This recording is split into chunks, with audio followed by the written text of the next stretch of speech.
Wish you all a very happy new year to this first meeting of the Planning Committee. Apologies for absence. Councillor Golvin? Thank you. Councillor Barrett? I'm standing in for Kirsty and Tara. Thank you. I have here the minutes of the meeting on the 14th of December. Can I sign those as a correct record? Okay, thank you. I have no urgent matters, so I'm going for declarations. I have no declarations. Right, okay. A planning application then for, sorry.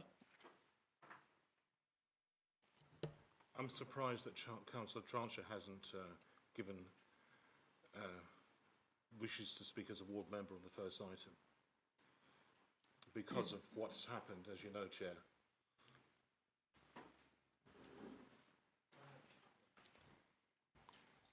I'm sorry, Chair. I had some time ago actually said I wanted to speak as ward councillor this evening, so I apologise for not mentioning it. Sorry, again. it would normally have come under the declaration. You're quite right, Chair.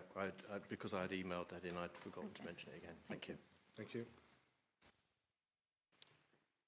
So that then does take us to the application for Bardell Wharf, and I'm going to hand over to Mr. Harris to bring us up to date. Thank you, Chairman. Members, you'll recall that this application has had a long presentation from myself and Duncan Bernstein at the last committee. After that, it was deferred for a visit to the site to look at the highway issues in relation to the crossing of Corporation Street, Star Hill Junction. That site visit took place on Saturday, and a summary of that is on your agenda advice sheet number 2. Members, because you had a very long presentation from me last time, I will go through the slides, but I'll go through them a lot quicker than I did last time, and then Duncan and I are very happy to answer questions. So this is the application site just here. So you can get the context. You've got the northern area there, southern area here, central area here. You've got Burrows Road, which leads through to Rochester Riverside there, but that's only one of the number of accesses to Rochester Riverside. You've got Blue Boar through here. You've got Doustway further this way, Gashouse Lane, and then you've got the pedestrian underpass as well.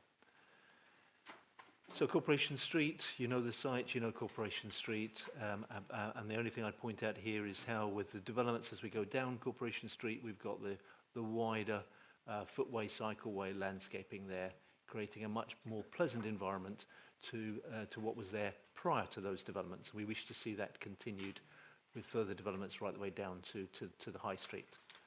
This was the site as it existed before. Members, having seen it on site and seen more recent photos, would know that demolition has taken place and the previous 2019 permission has been implemented.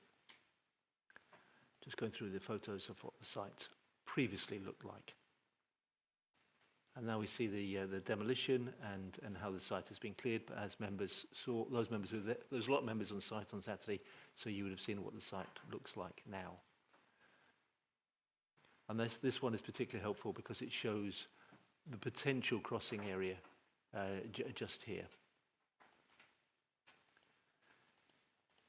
Going through the plan, so the previously 2019 plan went through a design review. This was a scheme as originally proposed and then amended following that design reviews, and this was a scheme that was approved. And that shows the comparison between the two schemes. As members are aware, one of the things that you're very familiar with is that the previous scheme, the blocks were in a similar position, but there is no pedestrian link through there. There's a close-off at that point there, and then this internal area here will be mostly car park with some landscaping. And that shows that layout. That's the point I was saying. So you have that block there, so you have some landscaping in the front there, but there's no way for pedestrians to move through the site. And that's something that members have picked up with the current application.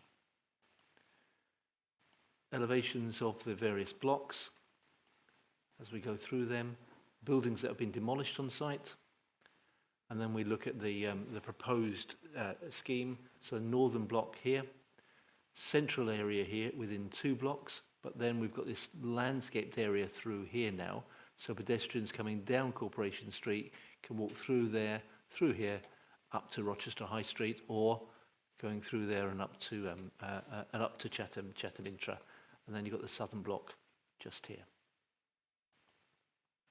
We start to see the elevations proposed, and then some detailing of those, so you can get an idea as to what is proposed. Then we go through the floor plans. Members, you had this very detailed presentation from me last time, members. And as we go through them, this is the central area, the block fronting Bardell Terrace, how that's laid out,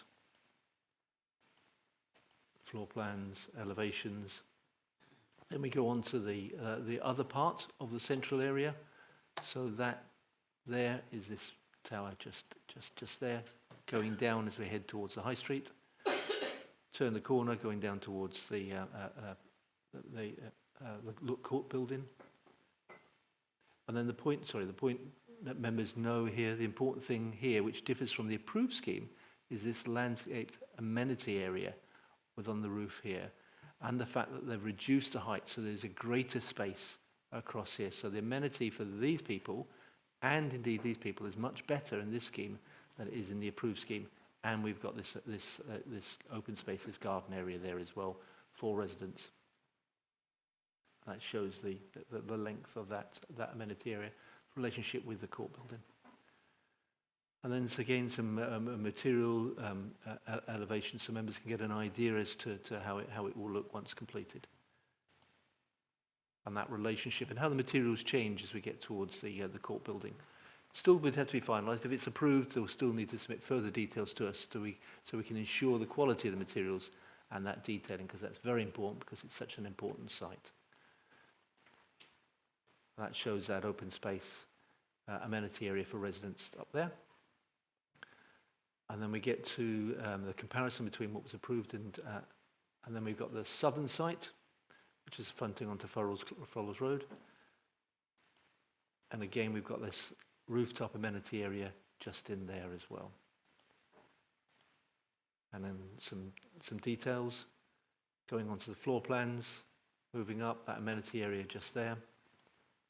And then comparison between the proposed scheme on the left and the consented scheme on the right. And then this shows two things. One, it shows the landscaping of the site and how you've got that carrying on that Corporation Street improvements there to the public realm coming down, but then also opening up this area in here for pedestrians and for residents, for people on the corner here as well, and improving that environment on the corner. Open space in here, open space amenity area there, and some improvements there in terms of that link to Burrows Road going through to Rochester Riverside. And then an idea as to the currently proposed crossing just in there. Now the crossing, you will have heard from the highways consultant, is about not only the pedestrian crossing in terms of getting across, a much larger landing area there and across to here. Members pointed out that we need to make sure that something happens here, so it's a better landing area on this site. That was the main concern that you had on that. And then on the other side, there'll be some changes in here, so that link through here will be closed off, and then there'll be changes to the traffic lights, so that it works better for both for pedestrians and vehicles as well. And that shows that junction that I was just talking about. So you've got that the curb will then come round there, taking out that element there. So anyone wanting to turn left would have to go to here and then round, or to go across would have to go across there. And then how the improvements that will go to that around Bardell Terrace. And then some CGIs which Duncan talked through last time in terms of the design and the hard work that Duncan in particular and others have done in terms of getting improvements from this scheme from the scheme that was previously approved. So the previous scheme was acceptable. We felt it was a good scheme, but we feel that this is a better scheme than that one previously approved. So this is what's proposed, and that's what was previously approved. And you can start to see the difference. So you've got the proposed on the left, approved on the right. And again, proposed, approved.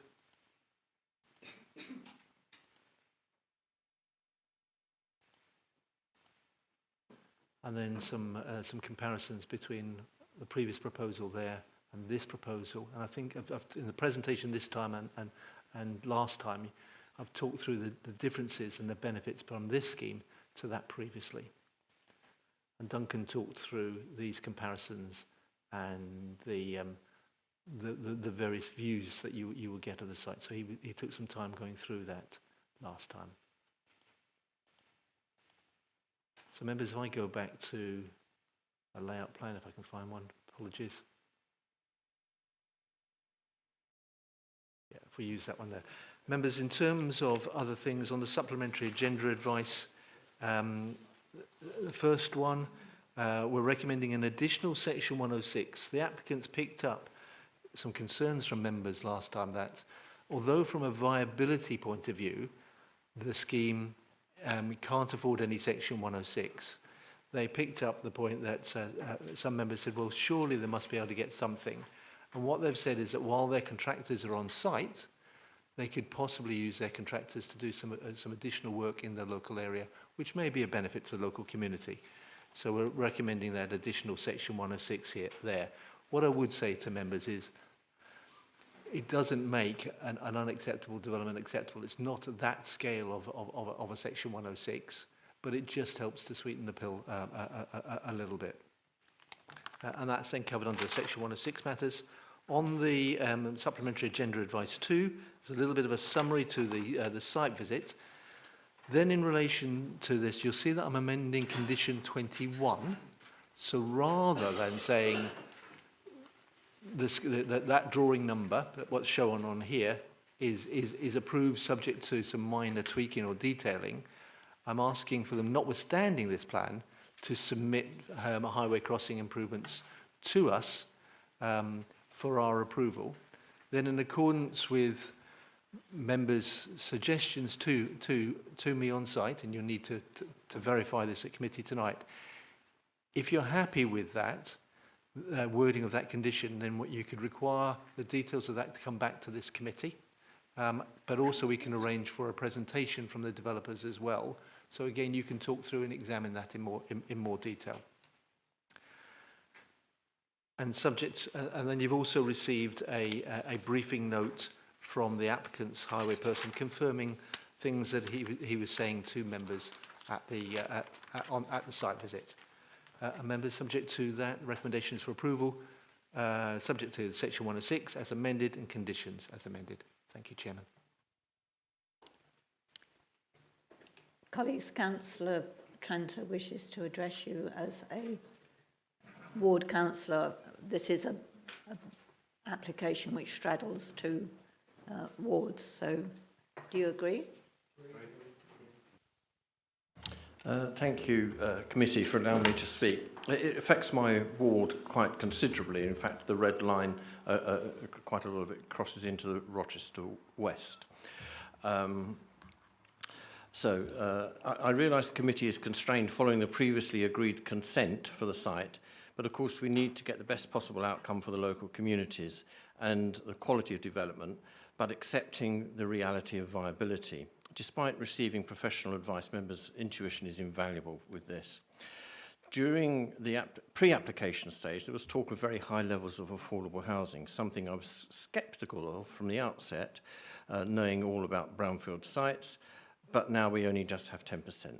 Regarding Section 106, I find it astonishing that over £100,000 will go to bird mitigation based on the 6-kilometre straight line rule, when absolutely nothing is contributed to mitigate the impact on people living even next door to the development. This ruling was agreed with Natural England based on the impact of more people visiting bird habitation sites by car. This is a development site which has limited parking. Some nearby, some other sites have even less. So fewer cars, a river in the way, and at least 2 town centres to negotiate before any new resident will be able to visit a bird site. I do not think we have got balanced mitigation right, but for this application, I recognise our hands are tied. I believe this is a debate for later, so we can fairly balance the needs of natural spaces and the need to have good places for our residents to live. Even so, it sets the scene for what I'm about to say. The lack of Section 106 is partly why we've been asked for a discussion with the developer about the cost of effective contributions in kind, as Mr. Harris just mentioned, using their own labour and access to materials. One would expect this would be a very cost-effective way to do something for local communities and the public realm. I realise very specific details would be difficult to legislate, but I do hope that members insist on a meaningful condition which commits the developer to uplift and improve the area with things such as painting repairs, improvements to street furniture, or perhaps planters or similar contributions. They're just examples. There could, of course, be other things. The Star Hill crossing remains an issue, so please could members also insist that ward councillors for River Ward and Rochester West, or the new wards, if it's dealt with after May, are actively involved in the details of the final crossing. It may be that some support can come from our own highways budget as part of the discussion, but I appreciate that's outside the responsibility of this committee. It is one of the most difficult and dangerous junctions for cyclists, and so perhaps that also is an area for improvement. There is local debate about the merits of crossing on the north or the south side of the junction, and precisely how and where that crossing would land. My underlying concern is about the permeability and keeping communities feeling close. The way people walk naturally from Chatham Intra to historic Rochester is along the south side. Moving it may tempt people to attempt a dangerous crossing just to save a little time, which is a major worry. But I also accept that new residents in Bardell Wharf and those in the new Riverside development would prefer the north side. The current proposal, whichever way we look at it, is not good enough, even though I understand the arguments. The whole junction indeed is not good enough at all for many reasons, including the temptation for motorists to make illegal turnings. For this reason, please could this element be left as open as possible in terms of detail to allow ward members the opportunity to contribute to the final crossing design, including the possibility of highway support to make an even greater improvement than the developer can fund alone. And when I wrote these notes, I didn't realise that there was a suggestion it would come back at a later date, and of course that helps considerably with that debate because it will come back to this committee, which is possibly even better. Thank you very much, Chair. Thank you. Right. Open for debate now. Councillor Curry. Thank you very much, Chair. Thank you to the Ward Councillor for talking on this. I agree with most of what he's actually said in relation to this. From the outset, I would point out, and I appreciate there is an outstanding application which has now been actioned, so that's a permission that's now been actioned, so that's going ahead. But I do feel that in principle, this development is too big, it's out of character with the area and should not have been allowed. That's my personal feeling on this. Going into a bit more detail, just picking up on one point that Councillor Tranter made in relation to the birds, that's not so much a reflection on the fact that the birds do need protection, but more how poor the Section 106 regulations really are. And that's a matter for another day, I suspect. We really should be getting a significant contribution to the community for a development of this scale and size within the centre of our most important tourist area for Medway. So as simple as that. So I think there's a problem there. Just going into some of the detail, I do have a problem regarding the report that we received from Milestone Transport Planning, because within that report there's no mention of Burrows Road. We stood there, we discussed it with the consultant, and we talked about the traffic volumes coming out of Rochester Riverside adding into the traffic volumes from the new development, and how that would affect that tiny little road coming out of, tiny little access point, Burrows Road, and that's not mentioned in the report. So I'm disappointed that that's missing. I'd like to see more detail, if we can, within condition 21 in respect of how we mitigate the volume of traffic there. So that's one proposal. And the other issue, I'll keep it short, Chair, in relation to the condition 21, it talks about finding a solution to the crossing issue of Star Hill, at the bottom of Star Hill. What happens if we can't find a solution? How do we address that? Because we will have given the permission, they'll be building the flats, and there'll be a problem on that crossing for the next 50 years as a result of not getting this right. So I'm really concerned here that if we can't get that condition 21, if there is no solution, what are we going to do instead? So that's a real worry, because that's like a catch-22 situation. And finally, the involvement of the ward members, which Councillor Trent, I strongly recommend that we pursue that route, make sure the ward members are involved as much as possible. Thank you very much, Chair. Thank you. Councillor Hubbard. Okay. Thank you. Yeah, I found the site visit very useful, especially when we went round the back of the site into Burrell Terrace, and actually for the first time really thought about how the impact of traffic coming out of Rochester Riverside into Burrows Road, etc. I'm very happy with the change to the condition about pedestrian issues, because I think what we need to do is part of that is actually to have a study about what is people's desired routes and what they want to do, and how we want to get people from the high street, say, to Chatham Inter. My resident in my ward, who's the president of the City of Rochester Society, sent us an email today, very late I know, but what he said in the third paragraph there is what I've been chatting to about my colleagues about, is that if I'm going from from Rochester, actually I've done it from Strood all the way to Chatham quite a few times, but if I'm walking from Rochester towards Chatham, I go along St Margaret's Banks, up above the main road. You get the views into that part of the north side into Rochester Riverside, and you get the views into Chatham Inter as you go along.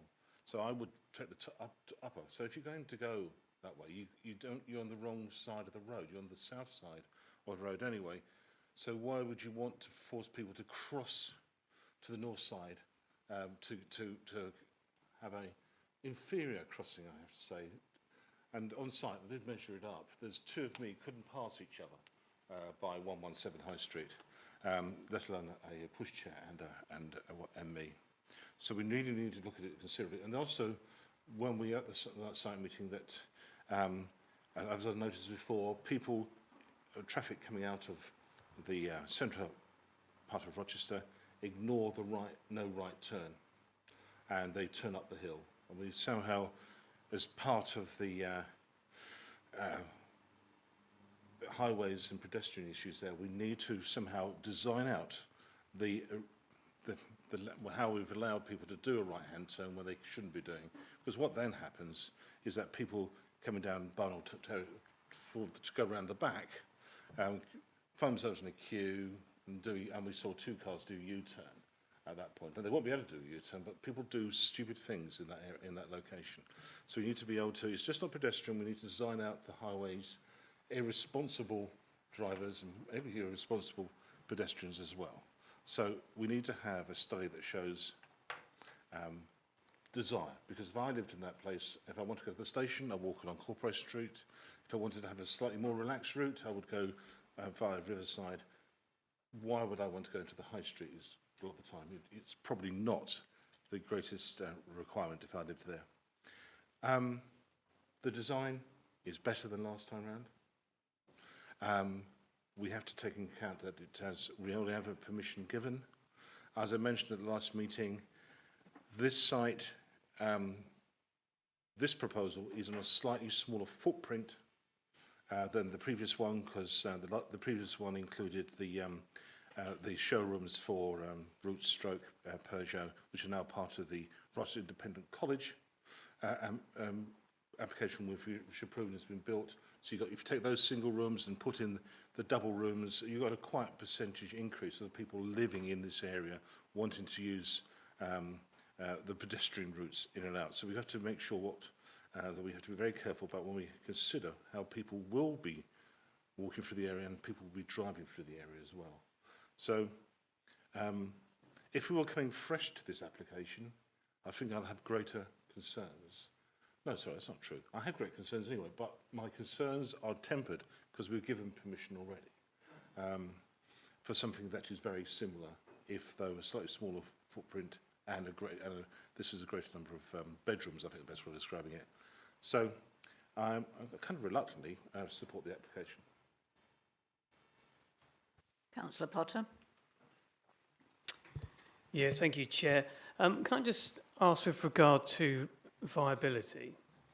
Because it is incredibly frustrating, this situation with the lack of contribution towards the local community, considering the scale of the development and the huge number of properties that will be developed here and increasing and those people will be using the local facilities in Rochester.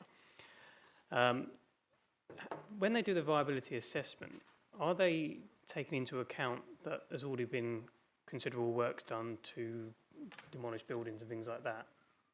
Do they take it from the point where it is now, or do they take it from the point at which the site was purchased? I know we've got training coming up on this, but Yeah, you have got training coming up on it, but the demolition was done by these applicants. So they purchased it while there was all the buildings on the site. So they've done the demolition. So their viability assessment includes the demolition. Yeah.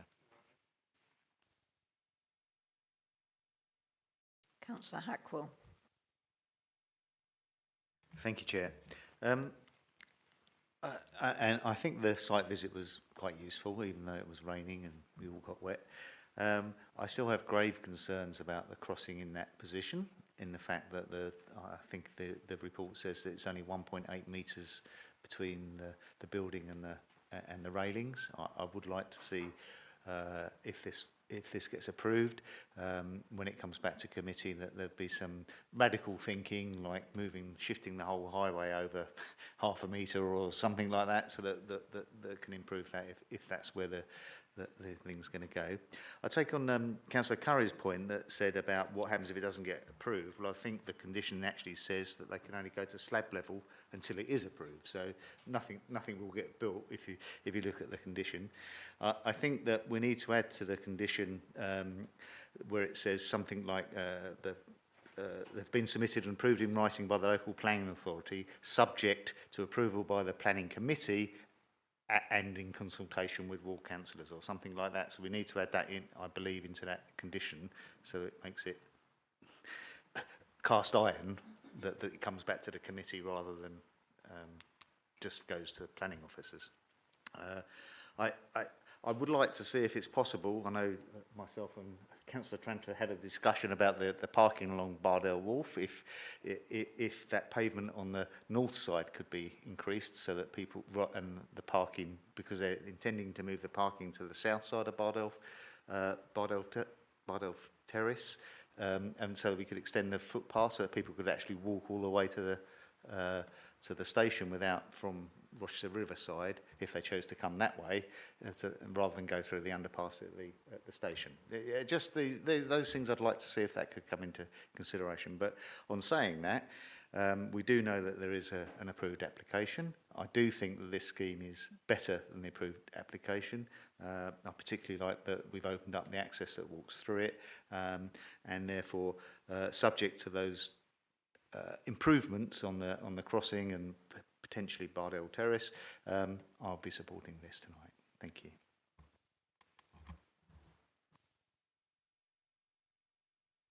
Thank you, Chair. Just to say that I'm happy to second the proposal that Councillor Hackwell made in relation to it being written in that this comes back to this committee.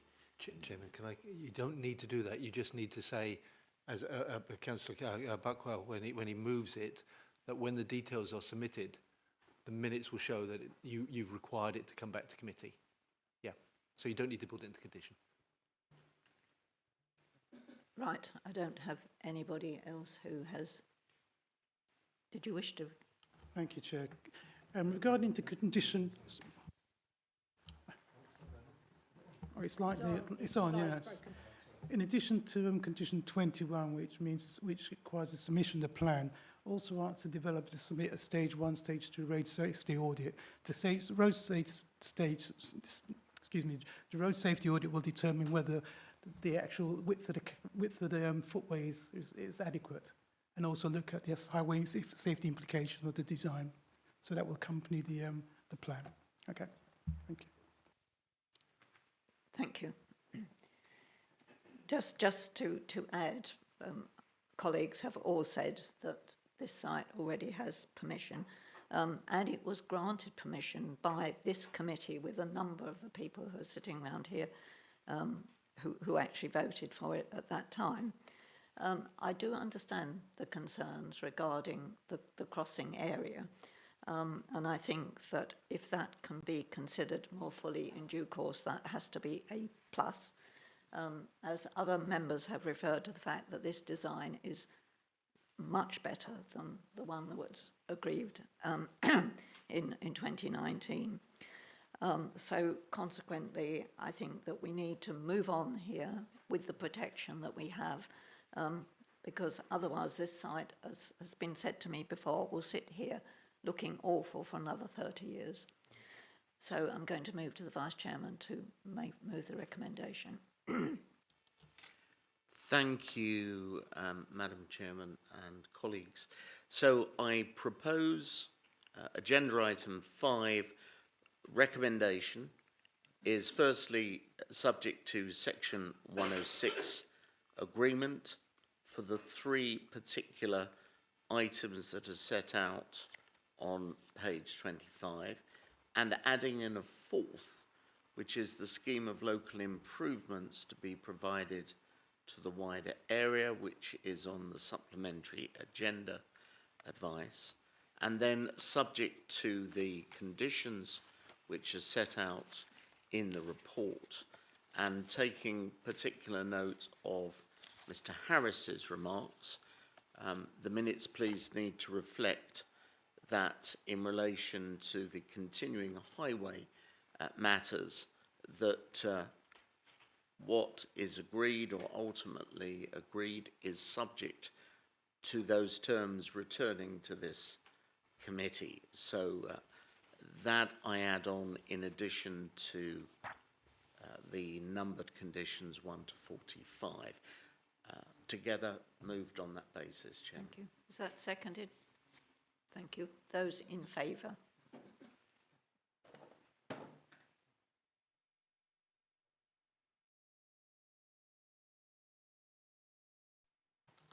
Those to the contrary? That's 13, sorry, Chair. That's 1, Chair. Thank you. The application for Bardell, Wharf, Rochester is approved. So we move on to agenda item 6, which is land east of Rainham Pumping Station and north of the Lower Rainham Road. Mr. Harris. Chairman, thank you very much. As with the last application, this application was considered by the last committee and was deferred because the part of the application site is outside the ownership of the applicant, and when they needed to serve notice on them, and members then said, right, let's get that notice served and then bring the application back to committee at that time. And I think Councillor Buckwell made some really good points, as always, about needing amendments in writing rather than just verbal from officers. So hopefully with the second supplementary, you will see that happening more now. So we've taken on board that very important comment from Councillor Buckwell and the committee. So members, you'll see on the supplementary agenda advice 1, where the applicant has responded to my case officer. Then in relation to agenda advice 2, you'll see that I'm recommending 2 additional conditions. One is relating to visibility displays, to make sure that there is a necessary visibility at the junction that I'll show you in a second.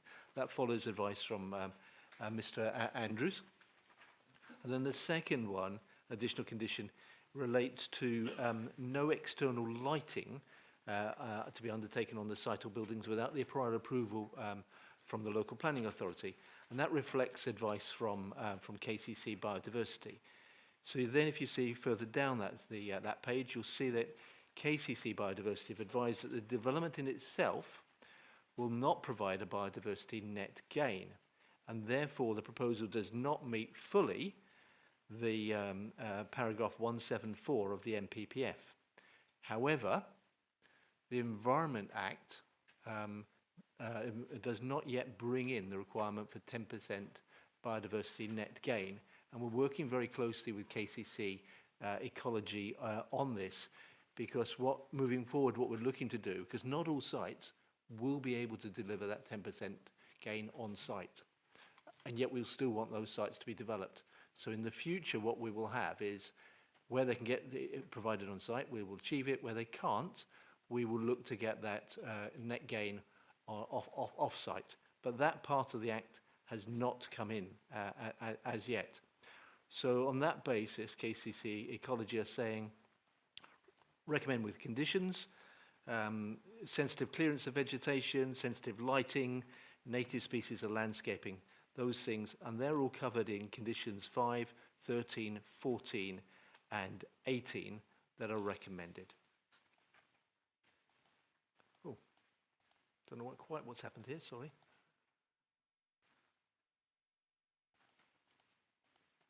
Apologies, members. So this is the application site here. So you've got the old Motley Road, which comes down here to the Lower Rainham Road.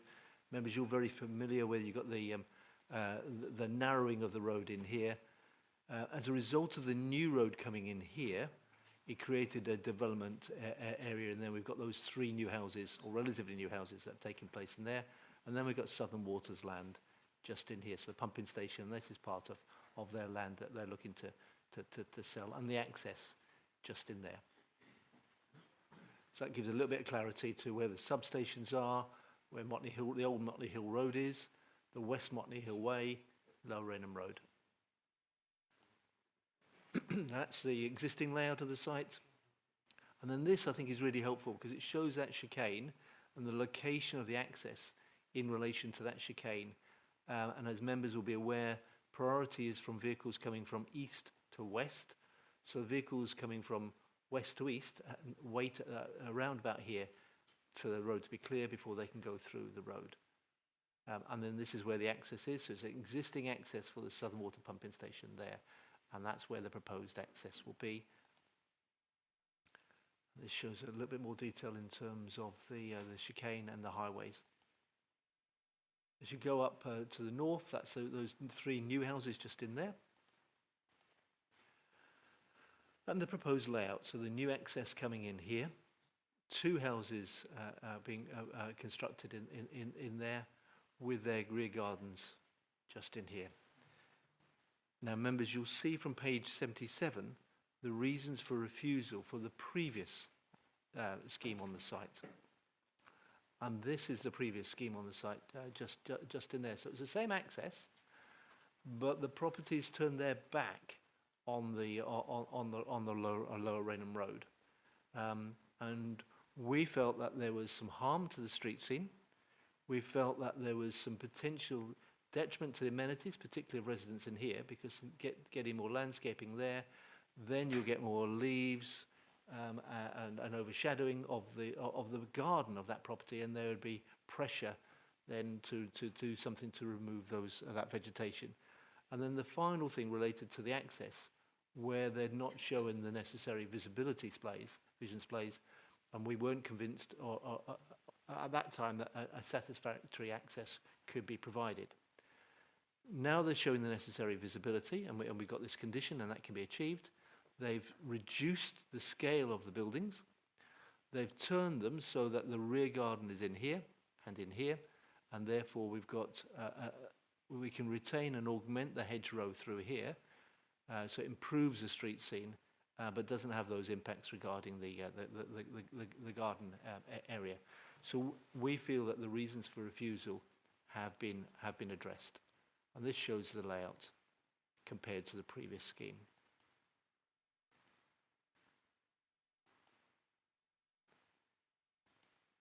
So the recommendation, members, is for approval, subject to the conditions as set out and as amended on the supplementary agenda advice 2. Thank you. Members. Councillor Potter, Councillor Curry. Councillor Potter. Thank you, Chair. Well, I am very concerned about the highways aspect to this. So it may well be that it technically meets the visibility requirement. I'm not quite convinced how it does that, but it may well be that it does. However, to have an access to 2 properties in the middle of that chicane, which is a shuttle working, it's an incredibly sensitive road feature. Even a car that hesitates can cause quite a backup of traffic. I imagine a car trying to get out of that junction in the middle of the chicane at busy times has the potential to cause chaos, as well as the concerns about the road safety aspects with the visibility, particularly with traffic travelling from Rainham towards Gillingham, so travelling west. They have the right of way, so they're going to be coming through quite fast, and I imagine it would be quite a challenge to pull out of that junction. So you've got a couple of dynamics going on there. One, the issue of road safety, the other, the potential to cause congestion. As I said, it may only be a few vehicles, but at peak times, it only takes a bit of one vehicle to hesitate for a short period of time at the moment, a bit of hesitation to cause traffic problems, and it backs up to the traffic lights, which are just slightly further along the road towards Rainham, and quite often it's already queued. You've got lengthy queues the other direction, and the whole thing snarls up. I'm actually looking at the moment to get a yellow box junction put in the middle of it to stop any cars queuing through it, and that gives you the idea of the issues that we have here. So on the highways grounds, I cannot support this, and I think it would be, bonkers to have a junction in the middle of that chicane. Councillor Curry. Thank you very much, Chair. I've got 3 points I'd like to make. One is a technical one in relation to the comments by Southern Water and the location of the pumping station. So I'm not quite clear that we've cleared that matter up, actually. So just a bit more information on that would be helpful, if that's possible, from Mr Harris. Two issues. I would agree with Councillor Potter on the highways issue. We are seeing a gradual accumulation of new properties along this road. It's creating a lot of problems, and I appreciate that, 2 houses, it's only 2 houses, but actually it adds to a building problem along that section of in that area. So I have a concern equal to Councillor Potter's on the highways issue. I also have a concern regarding the area of local landscape importance. I mean, there was a great play was made about this in the Pump Lane inquiry, and that's referred to in the report in quite a lot of detail. And page 81, the description of the Gillingham Riverside area of local landscape importance sets out that it forms a buffer between the settlements, between areas of nature conservation and the estuary. And we're eroding that. That designation seems to have lost all its force, if you like, with just 2 houses. And yet, actually, it's another 2 houses. And as Mr Harris pointed out, we're not getting the biodiversity net gain because the rules aren't in place yet to allow us to do that. So it's like a double whammy here. So I've got a lot of problems with this development, and I don't feel I can support it. Thank you, Chair.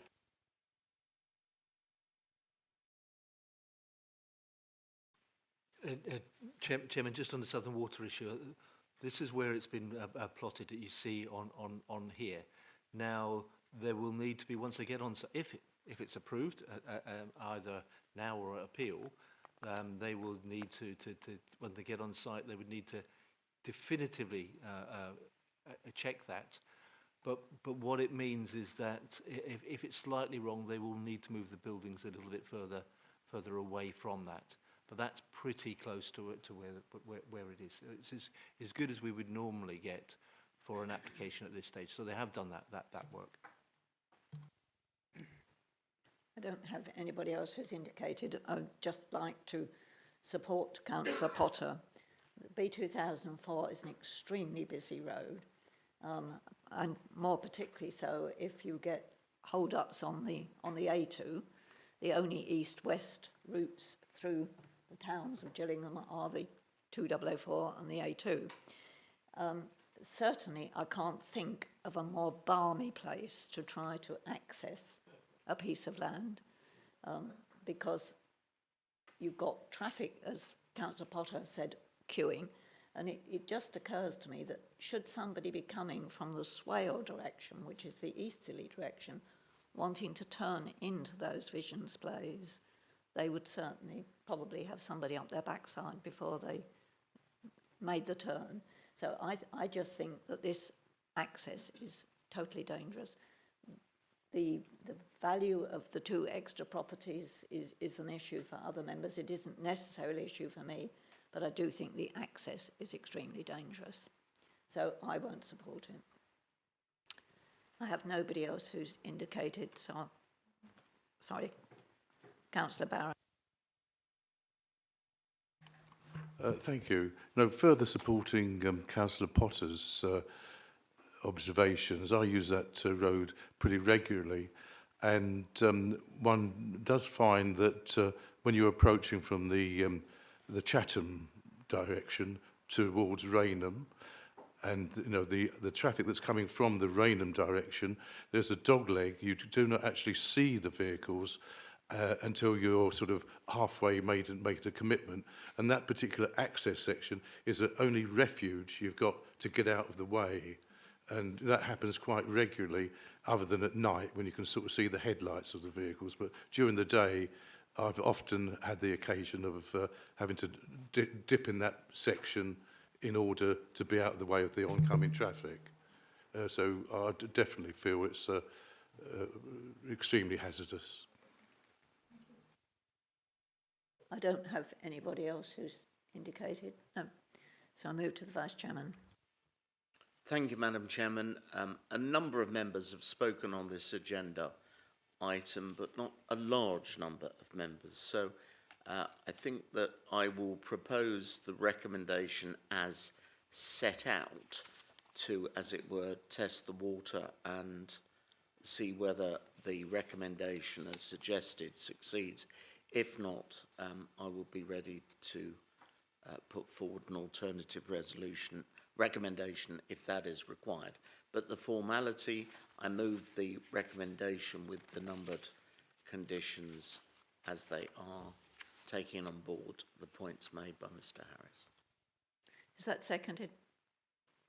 Those in favour? That's none, Chairman. Those to the contrary?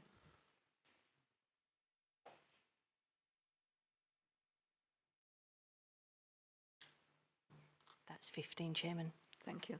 So, Madam Chairman, if I may formally move refusal on the basis of concerns as to highway dangers, with the final terms of the refusal reasons to be settled under the protocol by spokespersons. So moved. Is that seconded? Those in favour of that motion?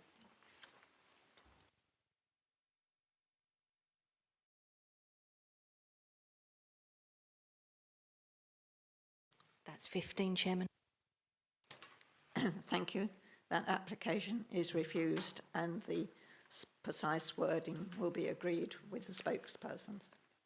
So that takes us to agenda item 7, which is 16 Burrows Lane, Middle Stoke, and that's Kemi. Thank you, Chairman. Good evening, members. This is the application site. Sorry. This is the application site is in Middle Stoke. And this is the site location plan. You can see the site there and an aerial view of the site on the photograph to the right here. What members should note is that there is a bit of, in terms of the residential development on this road, there seem to be some areas left between properties. So this is number 14 to the north there, to the west, and that's number 18 to the east. So there is a missing number in there, and that sort of goes for these properties as well here. This is number 6 and nothing here, and that's number number 10. And this is an image taken from Google Street Map view in 2018, so you can see the site there, which is unkempt. And this is the site now. The applicant purchased the site and fenced it off, landscaped it, and cleared it. And that is just the site again. This is a view looking west of Burrows Lane, and this is a view looking east, Burrows Lane. And this is the elevation of the proposed development. As you can see, it takes features from existing properties on the road, the windows on the side elevation. There are conditions for that to be fitted with obscure glazed. I will explain the reason why there is a ramped access as I go along in the presentation. And that's the front elevation, rear elevation, so it's a chalet bungalow with accommodation in the loft. This is the ground floor plan. So you have a bedroom with ensuite bathroom on the ground floor and another bathroom, and living kitchen area to the rear with access to the back. And this is the first floor with the master bedroom with ensuite at the top. And that is just a roof plan. And that is the site location layout plan. So in terms of the principle of this development, officers consider that this is a minor development in a rural countryside, which is supported by both local plan and the NPPF. It's not an isolated location, as you can see from the presentation slides. It's within an established residential development on Burrows Road. In terms of sustainability, there are local bus services just a short distance away from the road to the west going towards Green Road, and the services in like shopping, others can be found in Lower Stoke, which is approximately 9-10 minutes walk from the site. In terms of the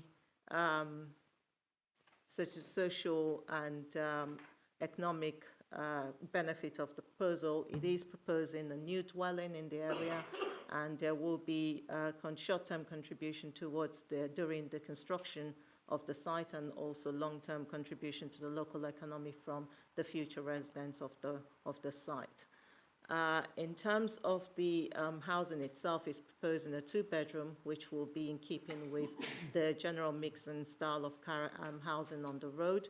And given this site is also within an existing established residential area, there is minimal impact on neighboring amenity, with that condition to secure the windows on the west and east elevation to be obscure glazed to mitigate any additional overlooking to the properties to the east and west.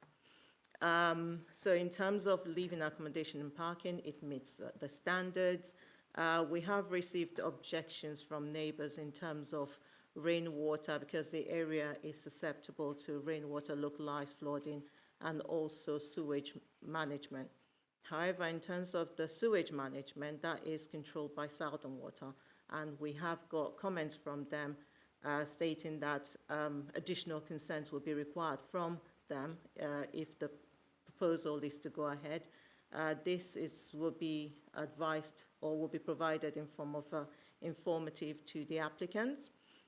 In terms of the localized flooding, we have put this through our lead local flood officer, and she's satisfied that this one additional development will not cause or increase the risk to surface water flooding in the area. And she did accept that the localized flooding that currently exists is actually on the road itself rather than within the site, and so she's satisfied with the distance between from the front of the property to the road. So she's satisfied that that would address that, in addition to conditions to provide sustainable drainage system, etc., which is secured by condition. In terms of flood risk, the site is actually an area classified as low in terms of what flood risk done by Environment Agency. And it is low in terms of it's 1 in a 200 years event for flooding to occur. And based on that, Environment Agency are actually content that provided that some measures can be put in place, which you can see here.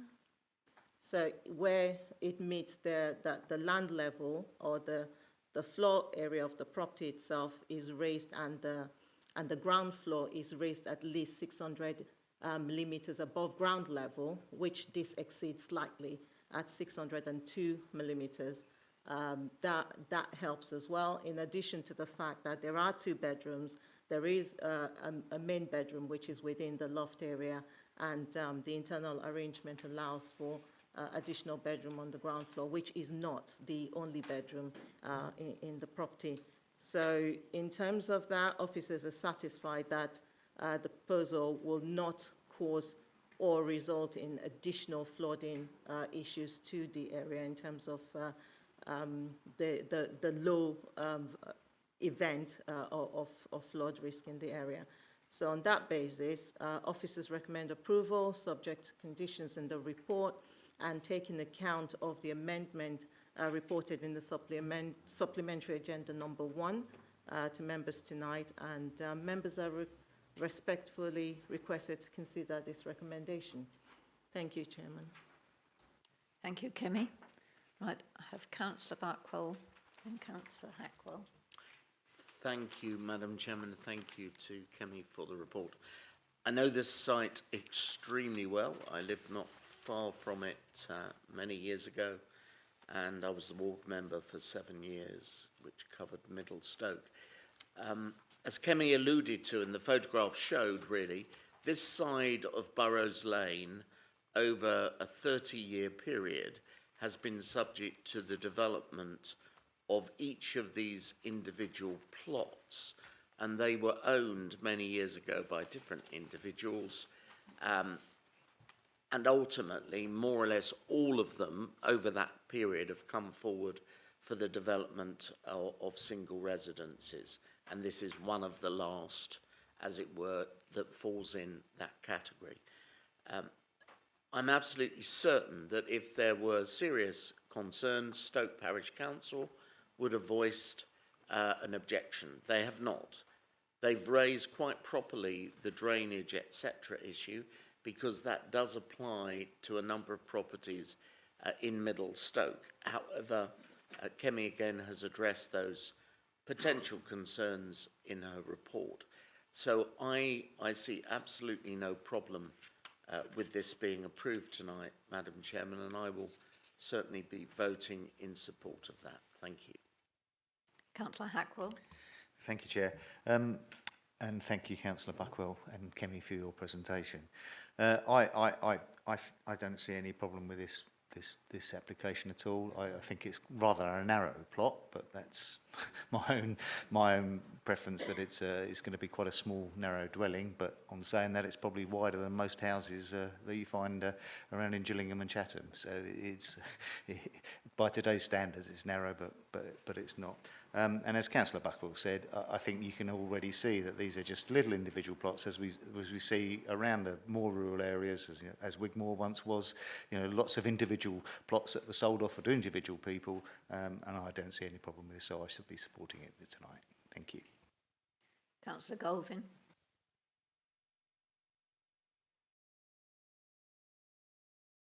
Thank you, Madam Chairman.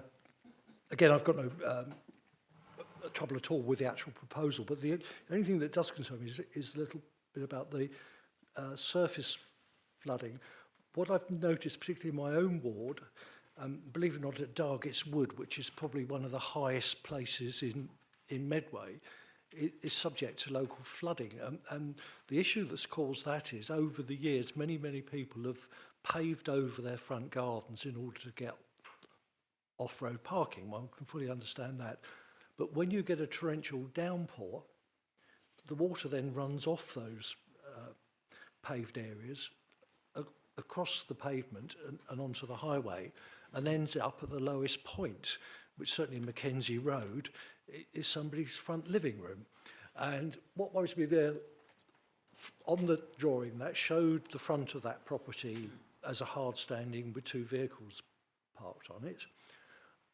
I would like some reassurance that between that hard standing and the highway, there is a French drain or some other similar device to prevent any runoff from that hard standing actually going onto the highway. If that could be done, I would have absolutely no problem at all. But apart from that minor thing, I mean, those French drains are not expensive to put in. That I think that should be a standard thing on all our planning applications anyway, where there's hard paving in front of a property, because this, certainly we've had a considerable change in our weather conditions over the years, and I've certainly noticed over the last few years we seem to get periods of extremely heavy rainfall, and this is causing localised issues, and I think we've got to address that as part of the climate change agenda. Thank you, Leader.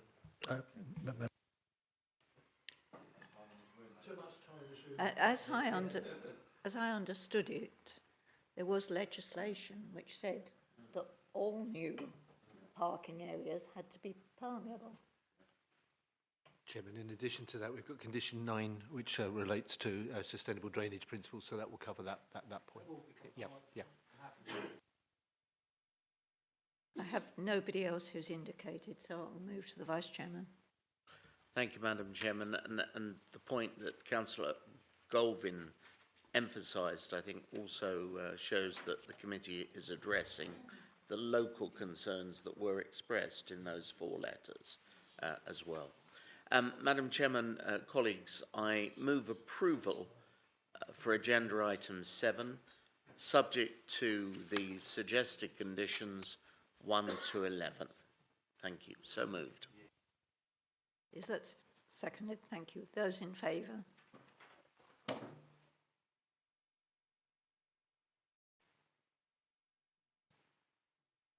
That's 15, Chairman. Thank you. The application for 16 Burrows Lane, Middlestoke is approved. That then takes us to the rear of 124 Maidstone Road, and I think that's Kemi again. Thank you, Chairman. Members would recall quite a lot of, a few applications have been presented to you for this backland site. So this is the application site, is the rear garden or part rear garden of number 124 Maidstone Road. As I would show in the presentation, you will see the emerging character along the east side of King Edward Road, which has over the years been developed and sort of formed the opposite side of the road, as you would see. Okay, so this is the application site there, and that is the aerial view, and you can see some of the development that has occurred over the years. I think almost 2 decades now. This just looking. Sorry, trying to think of my direction here. Looking north sorry. Yeah, looking north of King Edward Road that way, and then you can see the properties emerging on the east side of the road here. And this is another view just looking. Members may recall this was presented last year to you, and you approved this detached house, which is currently under construction here. And that is the application site, just in there. And this is just another view, sort of rear of properties on Maidstone Road, so east of King Edward Road there, and also just looking south and southeast of King Edward Road, so that's closer to the end of the road. And these are sort of more historic established development, which you would see on the site location plan, how the plot sizes are sort of relatable to those development. That is west side of King Edward Road. You can see the historic development there and what is emerging on the east side here. And this is the approved, what has gone on in almost 2 decades now. So this is the first one, which was a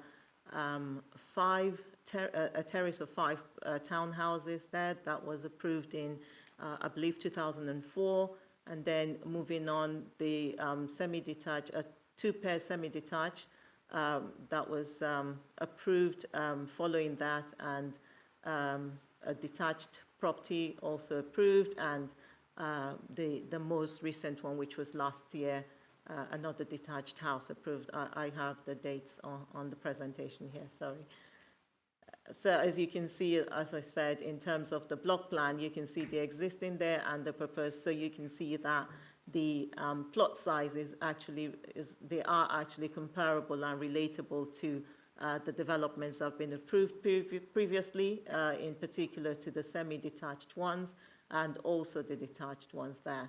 And you can see the existing historic development there as well. So the plot sizes are quite comparable in size and still presents good front amenity space there for parking, and also a good sized garden to the back. And this is the block plan. That is the property that was approved last year, the detached one, and this is the proposed semi-detached pair. So the living arrangement is mirrors the other. So you've got the live-in kitchen on the lower ground floor, which is the street level on King Edward Road, and then on the first floor you've got a bedroom on the front and a living room to the rear, which then opens up to the garden level to the back, and 2 additional bedrooms in the loft. So this is the proposed elevation. As you can see, they are quite identical or quite comparable in terms of the design and the appearance of the properties, so sort of mirroring every similar development already found in the area. That is the side elevation. These conditions on the side elevations are proposed to be, there is a condition to ensure that they obscure glaze so they don't present additional overlooking, because they serve that serves the living room on the ground floor, which you can see there. So on the second floor, if you want to call it that, but garden level, and also the bedroom, ensuite bathrooms ensuite bathroom and bathroom to the first floor. And this is the rear elevation. You can see the the patio doors to the living room directly onto the garden, and the windows to the upper floor bedrooms there. So this is what I showed to you in the photographs. That's the 2004, which is the terrace of 5 townhouses. Then you had the 2 pairs of semi-detached properties, which was allowed approved in 2014, and you had the detached property approved in 2019, and recently last year, the one that you could see under construction, another detached townhouse, and that is the application site there. So quite comparable, and in the context of the emerging pattern of development in the area. And this is just to show the elevations of the approved scheme, as you've already seen in the photographs. And that's the most recent, which was approved in May last year. Oops. So in terms of the history, I've gone through the history of this site and how it relates to the emerging pattern of development on that east side of King Edward Road. Also, this is an urban location, so this is where you would expect a development of this size to actually fit in. And it does fit in well with this emerging character of King Edward Road, with minimum detriment to the street scene. It is considered to be a positive addition given existing appearance of the area, given the sustainable location. This is also supported by the local plan and NPPF policies. There would be no adverse impact in terms of impact on amenity, given the relationship with properties to the east facing onto Maidstone Road, which have the distances are sort of what you would find acceptable in urban areas anyway. So we consider this to be acceptable, and members are requested to consider our recommendation. Thank you, Chairman. Thank you. Councillor Tranter. Thank you, Chair. I ought to open by saying I knew very well the previous owner of this site, which is why in previous occasions I've always kept out of any discussions with nearby sites. It was sold, I believe, last year. I have no idea who owns it at the moment. I have no connection in any way, shape or form, neither as my friend.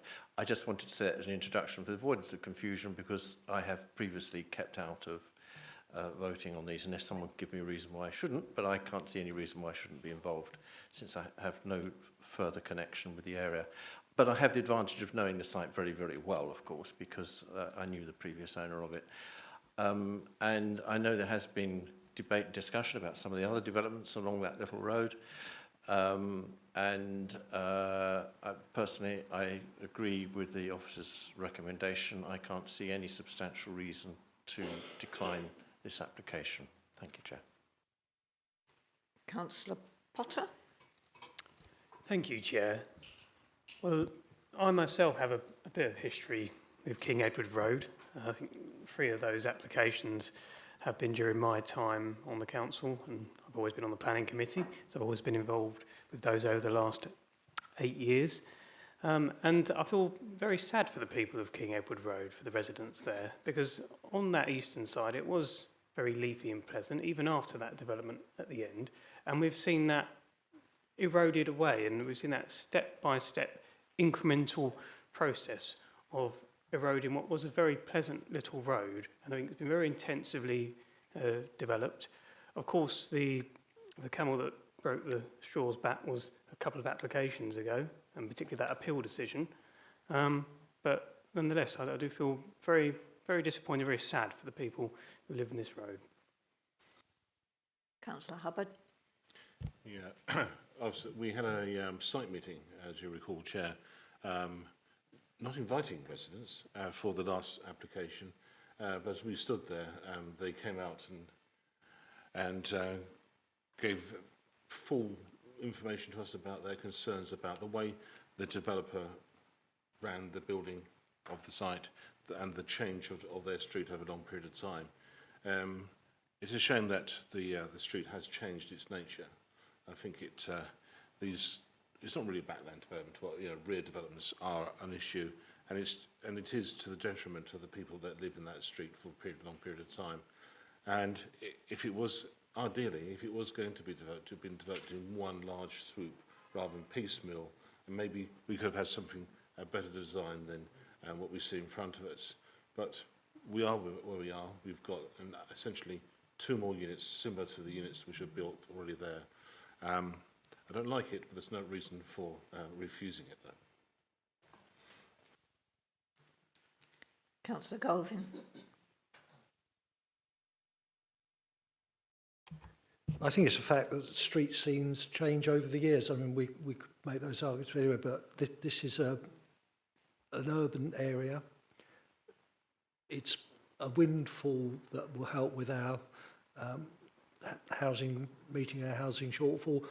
And also the thought occurs to me that we actually need a reasonable amount of these sites to come forward, because if we're going to be serious about supporting small and medium-sized developers and builders, this is where they start. I think one of the problems we've had over the last 10 years is we've lost so many of the small and medium builders, and we're getting nothing but developments, homogenised developments from the big providers. And I think that, so these sites do have a use. I can't see any reason why we shouldn't support this. It's going to provide good quality homes for people who need them. Councillor Thorne. Thank you, Chair. Yes, going along, I went on the site visit last year, as I remember, down St George's Road, and And I remember a lot of the neighbours came out and started talking to other ward councillors and what have you about the developments. Unfortunately, although I don't like the way that this has come about, because of the fact that there's been so much development down there now, should we refuse it, I think the applicant would win on appeal anyway. So I'm reluctantly in favour of saying that I will approve the development. Councillor Lamas. Thank you, Chair. I mean, it's an area I do know reasonably well because I went to Chatham Grammar Boys, so walked a lot around those areas at lunchtime, a bit longer than I probably should have done. But going back in very recent history, even in 2008, that street where all those new look properties are, all had nice big mature trees there on the street scene. Where are those trees gone? Can we get the trees put back? Why is it every time we're developing, the trees get cut down, not replaced? Thank you. I don't have anybody else who's indicated.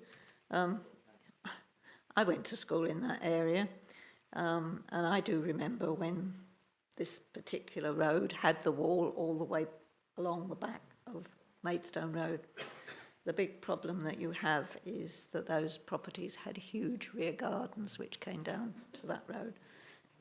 And of course, you only had to have the break of one of those walls that it would then filter onto others. I agree with Councillor Hubbard insofar as it would have been far better if we'd have had one application which covered the whole site rather than what I consider to be death by 1,000 cuts, because each one of these understandably has caused distress to the residents in the original part of King Edward Road.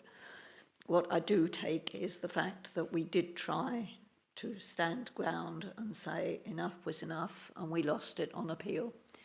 So I don't think that there's any possibility that we would hold this one on appeal either. Having said that, I will move to the Vice Chairman. Thank you, Madam Chairman. Members, agenda item 8, I move approval of the recommendation. That is subject to conditions numbered to 11. So moved. Is that seconded? Thank you. Those in favour?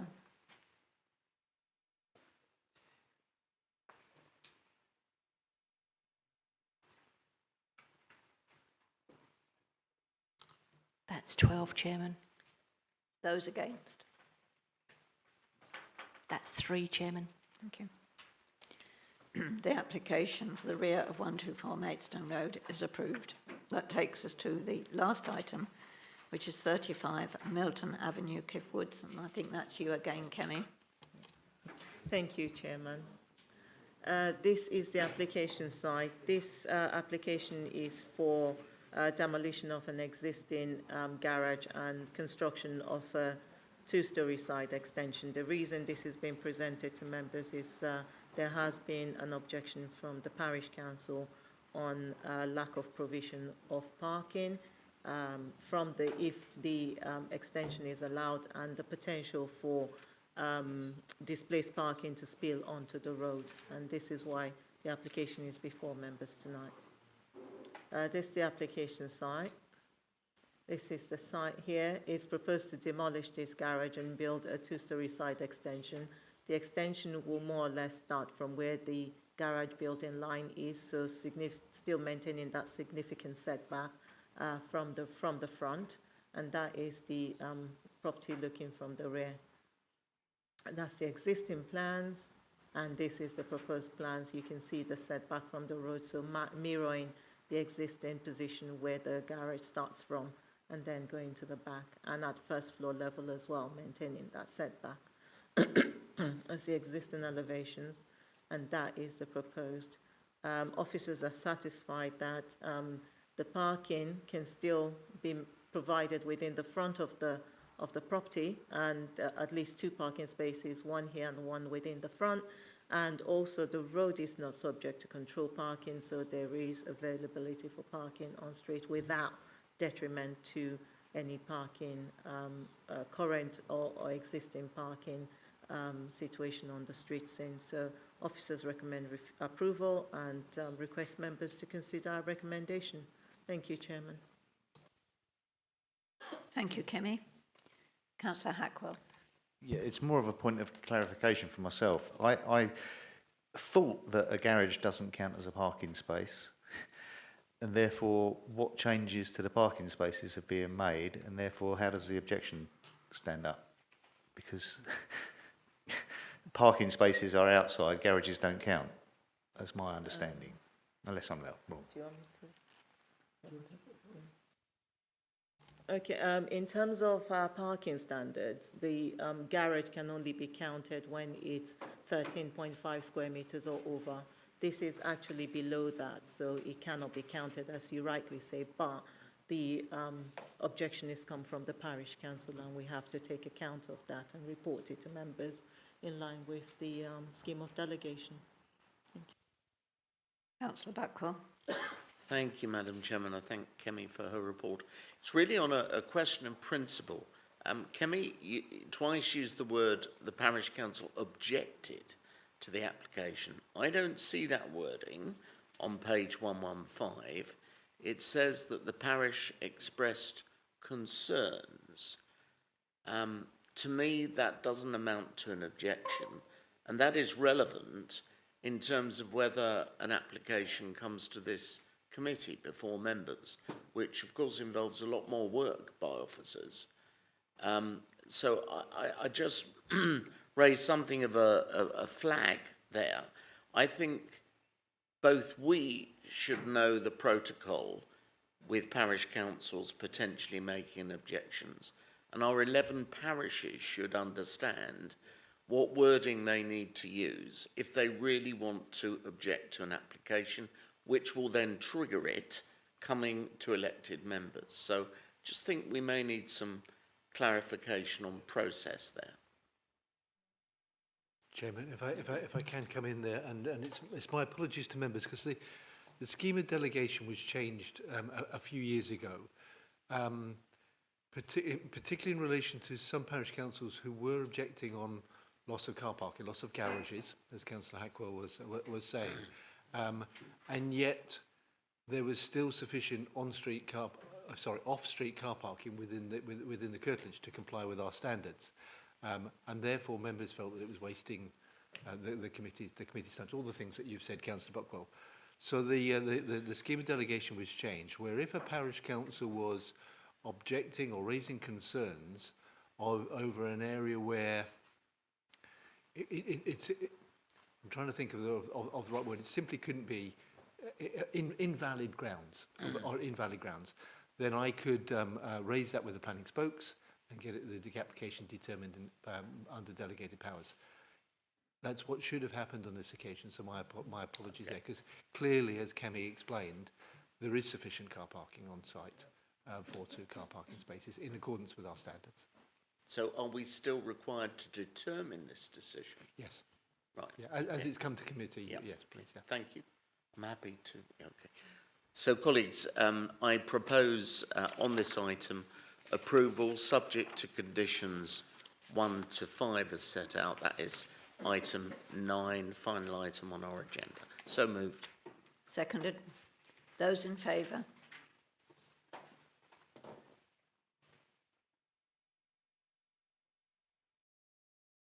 That's 15, Chairman. Thank you.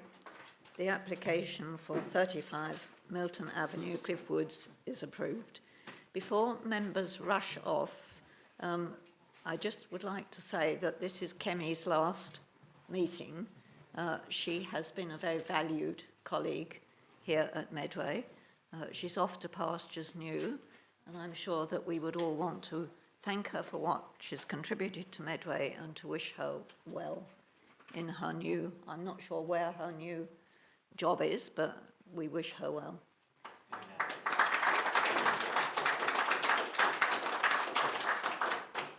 Councillor Hubbard, you indicated. Yeah, can I just share those sentiments?